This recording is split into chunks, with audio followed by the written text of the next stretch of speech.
Satoru Gojo est l'un des personnages les plus populaires dans le monde des mangas et les animés. Son charisme, son style et surtout sa puissance incroyable en font un personnage adoré par beaucoup. Certains disent même qu'il est le personnage le plus fort de tous les mangas réunis, jusqu'à prendre en 1v1 Goku Ultra Instinct maîtrisé. Mais si on prend le temps de plonger dans son histoire, on découvre qu'il n'est pas si invincible que ça. Il a des failles, des aspects de sa personnalité qui rendent sa situation bien plus complexe qu'un simple héros tout puissant. Bon. Si vous avez vu ma dernière vidéo sur Suguru Geto ou les autres vidéos analyses sur Gojo déjà sorties, vous savez sûrement de quoi je vais parler. Allons droit au but. Le problème de Satoru Gojo, c'est qu'il est trop fort. Ça paraît bizarre, non? Être trop fort, ça devrait être une bonne chose. Avec une telle puissance, on pourrait se dire qu'il peut résoudre tous les problèmes, gagner tous les combats et protéger tout le monde. Mais justement, c'est là le véritable problème. Être aussi puissant, c'est pas forcément une bénédiction. En fait, c'est même une malédiction. Parce que cette force crée une barrière entre lui et les autres. Il est tellement au-dessus des gens qu'il finit par être seul. Et c'est peut-être là qu'on doit se poser une vraie question. Est-ce que la force, la vraie, c'est juste d'être invincible? Ou est-ce que la puissance sans limite peut aussi éloigner de ce qui est vraiment important, comme les relations, la compréhension et même l'humanité elle-même? La relation entre Gojo et Geto est au cœur de ce problème. Ces deux-là, qui étaient autrefois inséparables, partagent une vision du monde opposée et c'est cette divergence qui les a finalement éloignés. Quand Gojo dit que créer un monde sans non-exorciste est impossible, on peut presque sentir la frustration de Geto monter. Dans sa tête, il se dit « Mais attends, c'est quoi son délire? Il se fiche de moi ou quoi? Avec sa puissance, il pourrait littéralement faire ce qu'il veut. Il pourrait transformer le monde entier s'il le voulait. Mais il choisit de ne rien faire. Et quelque part, Geto n'a pas tort. Gojo peut tout faire. Il a le pouvoir de changer le monde à une échelle que personne d'autre ne peut même imaginer. Il pourrait arrêter la famine, mettre fin au réchauffement climatique et apporter la paix dans le monde s'il le souhaite. Il pourrait rendre Tokyo métisse à lui tout seul s'il le voudrait. À moi tout seul, je peux rendre tout Paris métis. À moi tout seul!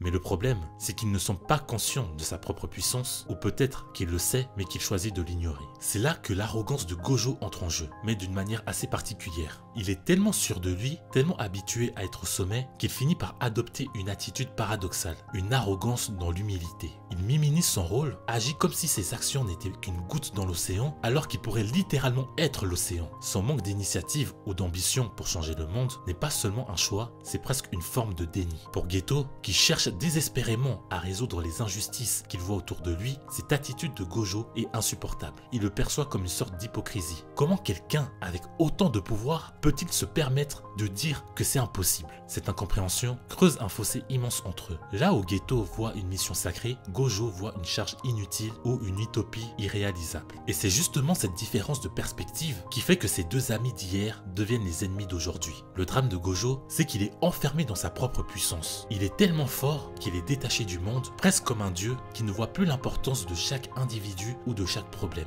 Mais c'est aussi là où il échoue. Il est incapable de comprendre que sa force ne suffit pas s'il ne sait pas quoi en faire. L'arrogance de Gojo est un phénomène fascinant. Prenons ce moment où il dit qu'il peut battre Sukuna en 1 contre 1. À l'époque, on ne réalisait pas à quel point cette déclaration était hallucinante. Aujourd'hui, c'est comme si Mike Tyson avait dit qu'il pouvait battre un gorille à main nue. C'est une dinguerie totale. Cette arrogance, c'est presque une signature chez Gojo. Ce n'est pas juste une confiance en soi, c'est une certitude absolue qu'il est au sommet, que rien ni personne ne peut l'égaler. Et honnêtement, il y a de quoi. Il est effectivement au sommet, il le prouve à chaque combat. Mais c'est justement là où Gojo devient fascinant. Son arrogance n'est pas seulement liée à sa puissance, elle est aussi profondément ancrée dans sa perception de lui-même par rapport au reste du monde. Il est tellement puissant qu'il se permet d'affirmer ça. Mais cette arrogance cache une vérité douloureuse, elle démontre son isolement. Quand Gojo dit qu'il peut battre Sukuna, ce n'est pas juste une déclaration de force, c'est aussi une affirmation de son statut au sommet. Pour lui, la victoire n'est pas une possibilité, c'est une certitude. Mais ce genre de mentalité montre aussi l'isolement qu'il vit. Gojo est tellement puissant qu'il finit par vivre dans un monde à part sans comprendre les conséquences de son isolement. Mais en fin de compte, il y a des choses que tu ne peux pas faire, même pour un être pour qui tout est possible.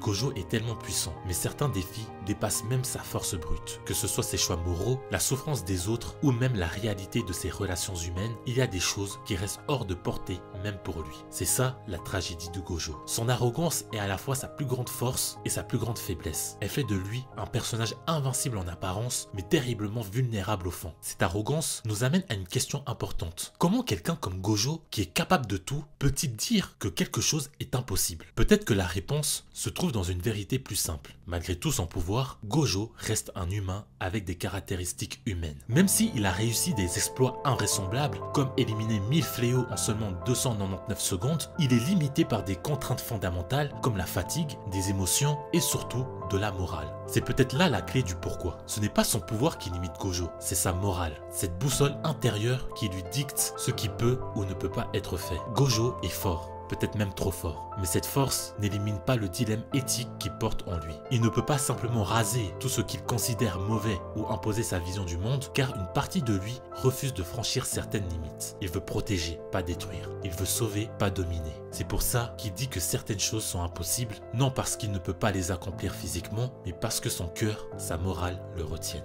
Geto l'a parfaitement compris. Il savait que malgré sa puissance, Gojo reste profondément humain. C'est là où il a frappé. En exploitant la moralité de Gojo, cette même moralité qui le pousse à vouloir sauver tout le monde, y compris ceux qu'il aurait peut-être dû considérer comme des menaces. Geto a tendu un piège non pas par la force brute de Gojo, mais à son humanité, sachant que c'est là où il est le plus vulnérable. Gojo est donc pris dans un paradoxe. Il est l'être le plus fort du monde, mais il est limité par les mêmes règles morales et émotionnelles que tout le monde. Là où d'autres, comme Geto, choisiraient de sacrifier leur humanité pour atteindre leur objectif, Gojo ne le peut pas. Il veut sauver, il veut protéger, mais cette volonté de tout faire correctement devient un poids qui l'empêche parfois d'agir comme il le devrait. C'est ce qui fait de lui un héros tragique. Il pourrait tout faire, mais il ne le fera pas parce qu'au fond, il reste un homme, pas un dieu. Jésus, lui aussi, avait la capacité de guérir les cœurs de l'humanité, a choisi de ne pas imposer sa volonté. Au lieu de cela, il a accepté la souffrance et le sacrifice, laissant l'humanité libre de trouver sa propre rédemption. De la même manière, Gojo, malgré sa puissance presque divine, choisit de ne pas imposer sa vision du monde ou de remodeler l'humanité selon ses propres idéaux. Ce n'est pas un manque de puissance, mais un choix moral. Cette moralité, pourtant, n'a pas été comprise par Geto. Lui, qui avait vu la laideur de l'humanité, était venu à la conclusion que l'énergie des non-exorcistes était la véritable cause de tous les maux, n'a pas accepté l'attitude de Gojo. C'est surtout lors de cet événement tragique qu'on peut mesurer l'ampleur de sa rupture avec le système. Un soir, Geto reçoit une mission pour exterminer 2 petites filles accusées d'être responsables de plusieurs incendies. Et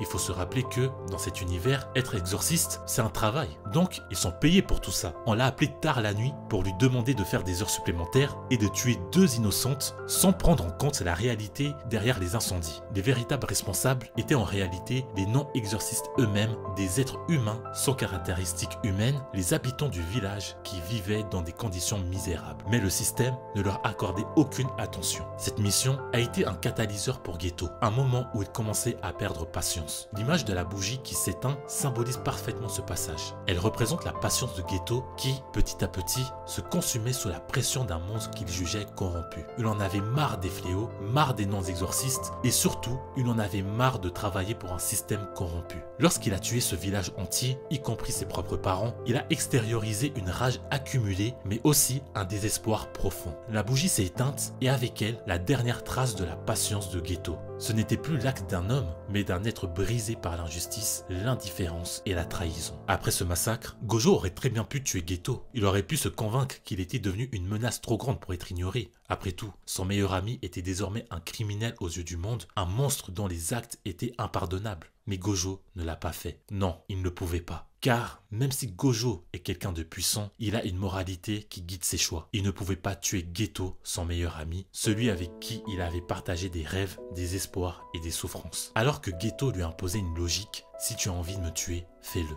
Après tout, ça a du sens. Mais Gojo a préféré suivre sa morale plutôt que sa logique. La véritable force de Gojo n'est pas seulement dans son immense puissance, mais aussi dans sa capacité à maintenir une certaine éthique, même face à la tragédie. Il aurait pu faire ce qu'il fallait pour protéger le monde, mais tuer son meilleur ami n'aurait jamais été une option pour lui. Cela soulève une réflexion importante. Une phrase qui résume bien la situation: on ne peut pas comprendre la souffrance avant d'avoir fait l'expérience de la souffrance. Gojo, même s'il a vu les injustices du monde, n'a jamais vécu ce que Geto a traversé. Il n'a jamais ressenti la douleur de voir ses idéaux brisés de manière aussi cruelle. Bien qu'il n'ait jamais connu la défaite en tant que telle, il a vécu avec Geto une défaite émotionnelle profonde lorsqu'ils ont échoué à protéger Riko Amanai. Cette expérience a mis en lumière une vulnérabilité qu'il ne connaissait pas, mais elle reste bien différente de la souffrance que Geto a endurée. Cette différence dans leur expérience de la souffrance est ce qui les a séparés. Alors que Gojo reste ancré dans un système qu'il veut changer de l'intérieur, Geto a été transformé par sa propre propre douleur, sa propre révolte. C'est cette souffrance profonde qui a façonné sa vision radicale du monde, une vision que Gojo, en dépit de sa puissance, ne peut pas comprendre. Cependant,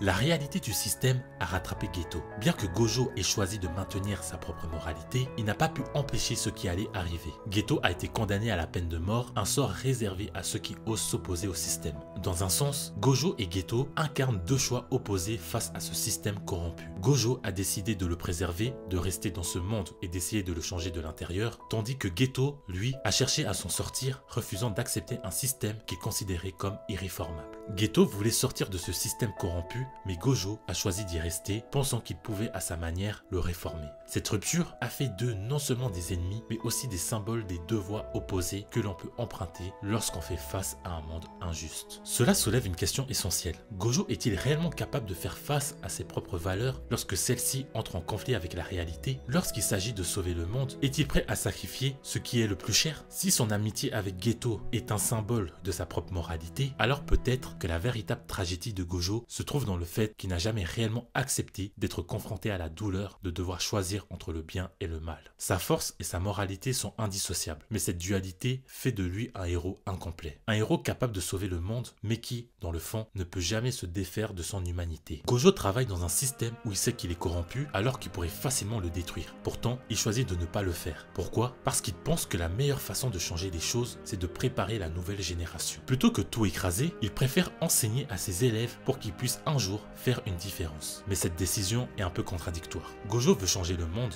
mais il choisit de rester dans ce système qu'il considère comme défectueux. Il se dit que la seule façon d'apporter un vrai changement, c'est d'agir de l'intérieur en influençant les jeunes exorcistes. Mais ça montre aussi qu'il accepte d'une certaine manière la situation, même s'il sait qu'elle est mauvaise. Peut-être qu'il pense qu'il n'a pas le droit de tout détruire maintenant et que ses élèves feront mieux que lui en fin de compte en détruisant ce système de l'intérieur. C'est là tout le drame de Gojo. Il a le pouvoir de tout changer, mais il préfère agir de façon plus subtile en formant la future génération d'exorcistes. Il espère qu'un jour, quelqu'un d'autre, peut-être ses élèves, fera ce qu'il n'a pas osé faire, renverser ce système corrompu. En fin de compte, Satoru Gojo est un personnage fascinant pris entre deux mondes. D'un côté, il possède une puissance inégalée qui pourrait tout changer, mais de l'autre côté, il choisit de ne pas l'utiliser pour imposer sa vision. Il préfère préparer la future génération d'exorcistes, espérant qu'ils feront ce qu'il n'a pas pu faire, renverser un système qu'il juge corrompu. Cependant, ce choix de ne pas agir radicalement montre aussi ses propres limites, un dilemme entre ses idéaux et sa morale. Gojo, malgré toute sa puissance, reste humain avec ses doutes, ses conflits intérieurs et ses sacrifices. C'est ce qui fait de lui un personnage complexe et tragique dont l'histoire soulève une question importante. Jusqu'où peut-on aller lorsqu'on est trop puissant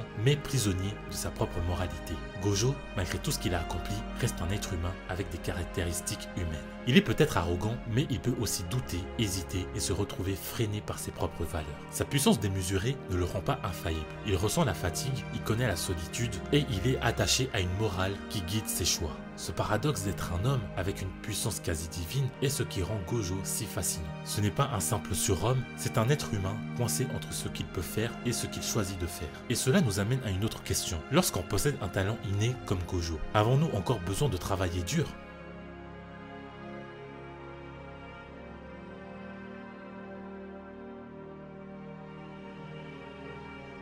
Gojo Satoru est né avec un talent exceptionnel. Ses dons naturels, les 6 yeux et la technique de l'infini font de lui un être unique, presque divin. Cependant, même avec un talent aussi prodigieux, il a dû travailler pour maîtriser et perfectionner ses capacités. Mais là où d'autres doivent surmonter des obstacles presque insurmontables, les efforts de Gojo sont bien souvent minimaux comparés à d'autres. Sa puissance innée lui a toujours permis de dominer ses adversaires, de surmonter la plupart des défis sans réelle difficulté. Prenons des personnages comme Yuta ou Megumi, qui ont dû apprendre à contrôler une puissance immense qui menaçait de les submerger et de s'entraîner sans relâche pour exploiter le plein potentiel de ces techniques malgré des limites. Pour eux, chaque victoire est le fruit d'un travail acharné, d'une lutte constante contre leurs propres faiblesses. Pour Gojo, avec ce talent, on pourrait croire qu'il n'a jamais eu besoin de travailler car il n'a jamais été en réelle difficulté. Cette absence de véritable difficulté est à l'origine de l'isolement de Gojo. Dans son monde, personne ne peut rivaliser avec lui. Même Geto, qui est l'un des plus forts exorcistes, se sentait écrasé par la supériorité écrasante de Gojo. Leur Leur amitié s'est détériorisée à cause de cette différence qui creusait un fossé émotionnel entre eux. Geto, malgré son immense talent, devait constamment travailler pour se maintenir à un niveau proche de celui de Gojo, tandis que ce dernier semblait avancer sans effort. Malgré tout, Gojo reste un être profondément isolé. Ce n'est pas seulement sa puissance brute qui le met à l'écart, mais aussi son incapacité à comprendre les luttes des autres. Contrairement à des personnages comme Yuta ou Megumi qui comprennent le prix de chaque victoire, Gojo n'a jamais vraiment connu l'échec ou l'impuissance. Certes, il a connu une défaite émotionnelle lors de l'échec à protéger Riko Amanai, mais ça reste différent des luttes quotidiennes qui forgent les caractères des autres. Ce sentiment d'isolement face à sa puissance pourrait aussi être compris à travers la notion des responsabilités qui accompagnent tout grand don. Dans le livre de la Genèse, Pharaon reconnaît le don exceptionnel de Joseph, son aptitude à interpréter les rêves. Il l'encourage à fructifier ce talent, non pas pour son propre intérêt, mais pour le bien de tout un peuple. Ce principe illustre une vérité universelle: un don, aussi exceptionnel soit-il, a de la valeur que si il est travaillé et utilisé pour servir une cause plus grande que soi. De même, Gojo possède un talent rare, presque divin, les 6 yeux et la technique de l'infini. Cependant, comme le dit Proverbe 20 au verset 21, un héritage promptement acquis au commencement ne sera pas béni à la fin. Ce verset met en lumière une réalité qui s'applique également à Gojo. Même un don inné nécessite un travail acharné pour porter ses fruits et atteindre sa bénédiction ultime. Gojo ne s'est pas contenté de ses dons naturels. Il a dû les travailler, les affiner et les dépasser pour atteindre leur plein potentiel. Et surtout, il y a des scènes qui montrent que Gojo ne se repose pas sur ses acquis. Il travaille sans relâche pour fructifier son art, que ce soit dans la maîtrise de ses techniques ou dans son rôle d'enseignant. Proverbe 17 verset 16 pose une question pertinente. À quoi sert l'argent de la main de l'insensé? À acheter la sagesse quand il a point de sens? Appliqué à Gojo, ce verset met en évidence un dilemme. Un don, sans une sagesse pour l'exploiter pleinement, perd une partie de son sens et de sa portée. En fin de compte, comme Joseph l'a fait en Égypte, fructifier son don implique de transcender ses propres objectifs pour servir une cause plus grande. Gojo a le potentiel de transformer son héritage inné en une bénédiction universelle, mais cela dépend de la manière dont il décide de l'utiliser. Gojo Satoru est une figure tragique. Sa puissance absolue, qui aurait pu être une bénédiction, est devenue une malédiction. Comme Pharaon l'a dit à Joseph, un don exceptionnel n'a de sens que si il est utilisé pour servir les autres. Mais Gojo, pris dans son isolement et ses dilemmes moraux, a du mal à donner un véritable sens à sa puissance. S'il décidait de dépasser ses propres limites, pas seulement en termes de pouvoir, mais en termes de compréhension des autres et de leurs souffrances, il pourrait non seulement sauver des vies, mais aussi offrir un véritable espoir à un monde brisé. C'est cette incapacité à franchir ce cap qui fait de Gojo un personnage à la fois fascinant, mais profondément tragique. Gojo Satoru est l'incarnation du talent inné. Ses 6 yeux et sa technique de l'infini font de lui un être exceptionnel, presque divin, capable de surpasser ses adversaires sans aucun effort. Mais cette supériorité innée pose une question fondamentale. Que vaut un talent s'il n'est pas pleinement exploité? Dans cette parabole de Matthieu 25, versets 14 à 30, le maître distribue des talents qui représentent des pièces de monnaie à ses serviteurs selon leurs capacités. Les 2 premiers les investissent et les multiplient, tandis que le 3e, paralysé par la peur de l'échec, les enterre. Le maître félicite ceux qui ont travaillé et condamne celui qui a rien fait. Cette histoire biblique nous enseigne que ce n'est pas la quantité de dons que nous recevons qui compte, mais ce que nous choisissons d'en faire. Les talents représentent nos dons naturels, mais leur fructification exige un effort conscient. Gojo peut être comparé au serviteur qui a reçu beaucoup. Avec ses 6 yeux et sa technique de l'infini, il a été doté d'un héritage exceptionnel. Pourtant, il semble parfois ne pas aller au bout de ce potentiel. Il excelle en combat, domine ses adversaires, mais son impact sur le monde reste limité. Est-il, à sa manière, comme le serviteur qui enterre son talent? Sa paralysie morale et son isolement l'empêchent-ils de mettre son pouvoir au service des autres? Dans Matthieu 25, la parabole des talents nous enseigne qu'il ne suffit pas d'avoir un don, il faut le faire fructifier. Et pourtant, Satoru Gojo, avec tout son pouvoir, semble parfois incapable de l'utiliser pleinement pour transformer le monde. Pourquoi? Serait-il comme le serviteur qui enterre son talent, paralysé par sa propre limitation morale et mentale? Tout travail procure un profit, mais les paroles en l'air ne mènent qu'à la disette. Ce passage souligne la valeur de l'effort. Certains personnages comme Yuji Itadori ou Naruto incarnent ce principe. Ils n'ont pas de dons exceptionnels, mais ils les compensent par une détermination et un travail acharné qui les élève parmi les plus grands. Megumi, quant à lui, possède des talents indéniables, mais il comprend que seul un effort constant peut lui permettre de dépasser ses limites. Chacune de ses victoires témoigne de cette lutte acharnée contre lui-même où la persévérance et le travail forgent sa progression. À première vue, on pourrait se dire que Gojo n'est pas concerné comparé à ses personnages. Avec un talent inné exceptionnel, il donne parfois l'impression que sa domination lui vient naturellement. Mais c'est faux. Même si Gojo bénéficie d'un héritage unique, son véritable génie réside dans son travail acharné pour dépasser ce talent inné et atteindre une maîtrise totale de de ses capacités. Proverbe 14 verset 23 s'applique également à lui. Même un don exceptionnel n'a de valeur que s'il est cultivé avec effort et constance. Gojo ne se repose pas sur ses acquis. La technique de l'infini, par exemple, demande une précision et une concentration extrême. S'il triomphe là où d'autres échouent, ce n'est pas simplement à cause de son talent inné, mais grâce au travail acharné qu'il investit pour perfectionner ses capacités et honorer ses responsabilités. Là où se reposer sur ses acquis empêche de progresser, Gojo choisit d'aller toujours plus loin, prouvant ainsi que le travail acharné est nécessaire même pour ceux qui possèdent un talent naturel. Les 6 yeux et la technique de l'infini placent Gojo au sommet du monde des exorcistes. Mais comme l'a dit tout à l'heure Proverbe 20 verset 21, un héritage promptement acquis au commencement ne sera pas béni à la fin. Ce verset met en lumière une vérité essentielle. Un don, même exceptionnel, n'atteint sa plénitude que s'il est cultivé avec sagesse. Gojo travaille sans relâche pour perfectionner ses techniques, mais son héritage reste marqué par une forme de désillusion. Sa puissance, bien qu'impressionnante, ne parvient pas à créer un véritable changement dans le monde. Contrairement à Joseph dans la Genèse, qui fructifie son don pour sauver un peuple entier, Gojo semble piégé par son propre isolement.